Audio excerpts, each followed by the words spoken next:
Özümüzni qutuldurishda foydalanishga bo'ladigan qandaq yo'llar bor? Avtori Erkin Sidiq. 8-kitob va uning avtori haqida. Men mazkur maqola uchun Amazondan setib olib foydalangan inglizcha kitobning ismi Diktatorlikdan demokratiyagacha bo'lib, uni 1928-yildan 2018-yillargacha yashagan Jini Sharp apandi yozgan. Jini apandi Amerikadagi Ohio shtat universitetining jamiyatshunoslik kasbida bakalavrlik va magistrlik unvoni elib, Angliyadagi Oxford universitetida siyosat ilmiy kasbining doktorlik unvoniga erishgan. U Yahudi millatidan bo'lib, butun umrini zo'ravonsiz kurash tadqiqoti bilan o'tkazgan. U Gandini ko'p tadqiq qilgan hamda dunyoga tangliq fizika olimi Albert Einstein bilan yaqin o'tgan. U Amerikada Albert Einstein institutini qurib, zo'ravonsiz ish harakatlarning tadqiqoti va tashviqoti bilan shug'ullangan. U bir mazgil Harvard universitetida professor bo'lib ishlagan. U 4 qitim Nobel tinchlik mukofotiga nomzod bo'lgan hamda 2012-yili ashu mukofotga erishishga oz qolgan. U yana ko'plagan Amerika va xalqaro mukofotlarga erishgan. Mazkur kitob Jini apandining 40 yildan uzunroq vaqt sarf qilib elib borgan tadqiqotining natijasi bo'lib, 2002-yildan 2012-yilgacha 8 qitim qayta nashr qilingan hamda 28 xil tilga tarjim qilingan. U 28 xil tilning ichida qirg'izcha, o'zbekcha va tibetcha bor. Uning xitoychasi bor bo'lib, uni tordan haqsiz tushirib olg'ili bo'ladi.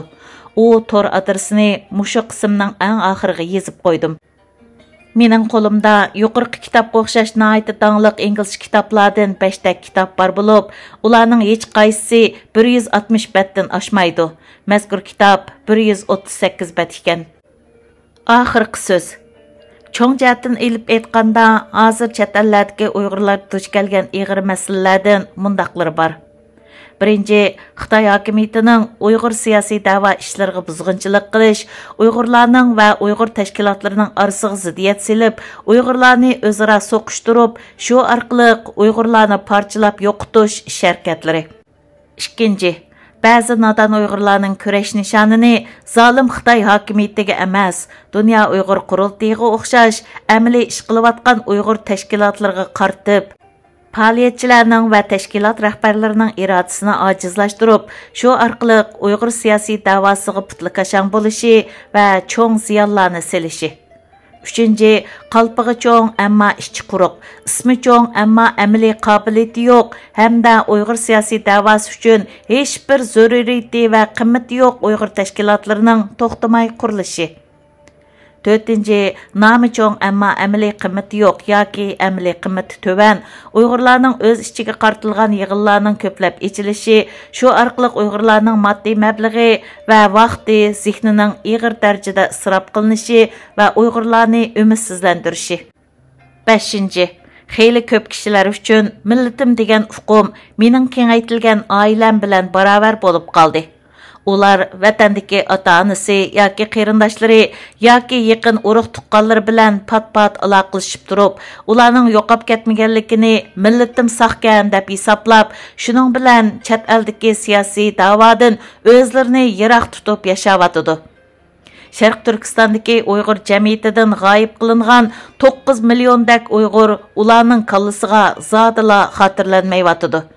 Shuning bilan siyosiy da'voga kirgan kishilarning soni chet eldagi Uyg'urlarning 20 danmi ko'p oz bo'lyotdi. Aksicha, to'y, ko'ngil ichish va mehmondorchilik so'rinlari hamda dala o'ltirishiga o'xshash ishlarga keladigan odamlarning soni nihoyat ko'p. U yerda kayfiyat ustun va qizg'inlik yuqori bo'lib, shundaq so'rinlardagi kishilarni irqiy qirg'inchilik uchrayotgan bir millatning odamlari desa, boshqalar osonlikcha ishonmaydi.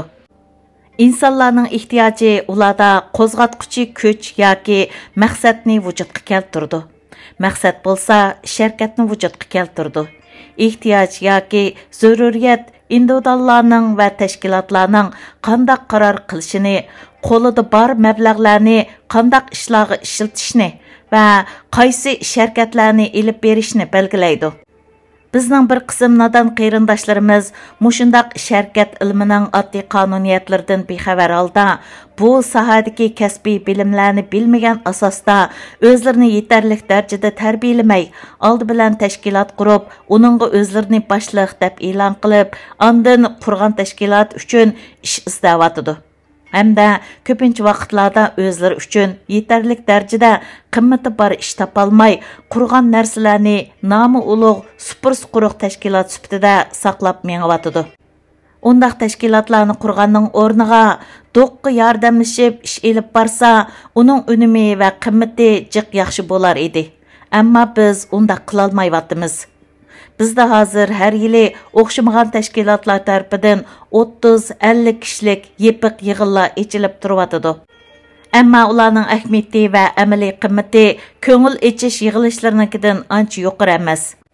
Ba'zida yig'inning temasi nihoyatda cho'ng, amaliyoti bo'lsa tushgan ideyalar, ko'z qarashlar va fikr takliflarning ancha tayini yo'q, hamda ularning hech qanday xotirasi yo'q. Ya'ni maqolami yo'q, cho'ng ekranda ko'rsatadigan mazmuni yo'q. Yig'in oxirlashgandan keyinla u yig'in bilan munosabatlik hamma narsalar g'oyib bo'lib ketyotidi. Ba'zi yig'inlarda burungi xizmatdan doklad yo'q, keyingi xizmatlar haqida plan tuzish yo'q, hamda hech kimga mas'uliyat berish yo'q. Shundaqla hech kimni mas'uliyatga tortishmi yo'q. Bundaq yig'inlar Uyg'urlar orasidagi eng rohat ishlarning biriga aylanib qelyotidi. Qabiy Xitoy Kompartiya hokimiyatining sobiq rahbari Mao Zedongning mundaq bir gapi bor. Inqilob qilish, mehmon chaqirish, ziyofat berish emas. Agar Uyg'urlar qilayotgan ba'zi ishlarga ashuningga o'xshash ko'rsatma berishga to'g'ri kelsa, uni mundaq bayon qilish mumkin. Inqilob qilish, tashkilot qurib, qurilish murosimini rasm videolarga elib, ashu rasm videolarni ijtimoiy taratqularga chiqarib qo'yib, shuning bilan bo'ldi qilish emas. Inqilob qilish, cho'ng qalpoqlar kiydirilgan yig'inlarni echib, yig'in ko'rinishlarini rasmlarga elib, ondan nihoyatda ta'sirli xabardan birini yozib, u xabarga rasmlarni qo'shib, to'rlarga chiqarib qo'yib, shuning bilan bo'ldi qilish emas. Mazkur maqolada tushuntirilganidek, bir millatning o'zini qutuldirishida nihoyatda kuchlik inson apparatini barpo qilish nihoyatda muhim. Ammo bir qism Uyg'urlar qilayotgan yuqorqidek ishlar undaq inson apparati qurish ishlar emas. Men o'zimning o'rta maktabga chiqqandan boshlab yashagan umrimdagi ishlar ustida ko'p o'ylanib, ya'ni Uyg'urlarning yaqinqi yarim asrning mobaynidagi ahvoli ustida cho'nqur o'ylanib, o'zimizning chiqish yo'li ustida izlanib, bizda hozir saqlanayotgan eng cho'ng masala millat saposi masalasi ekanligini his qildim. Aşı jihatdagi ahvolimizni yaxshilash yo'lida ikki qatim ba'zi ishni planlab baqqan bo'lsam-mu, ma'lum sabablar tufaylidan u ishni qila olmadim. Muvofiq bir paytda bu vaqtda men ayrim to'xtalaman. Buningdan keyin hozir yashayotgan 40 yosh va uningdan yuqori yoshdagi kishilarimizning saposini yetarli darajada o'stirgili bo'lamdi yo'q, u vaqtda bir narsa deyish qiyin. Ammo Uyg'urlarning yangi avlodlarini yuqori sapoliq, yuqori insonlik sifati bilan tarbiyalab yetildirish bizning buningdan keyingi eng muhim vazifalarimizning biri bo'lishi kerak. Mazkur maqolada bu masalamo qisqacha o'ttirib qo'yilgan bo'lib, men o'zimning kelgusida tayyorlaydigan maqolalarimning ba'zilarini yana maxsus mushu masalaga qaratishim mumkin. Biz millat uchun jinim pida, vatan uchun jinim pida deganga o'xshash gaplarni pat-patla anglab turamiz. Xudoyim buyursa, vatan millat uchun jonni pida qiladigan bir kunlar kelgusida cho'qim keladi.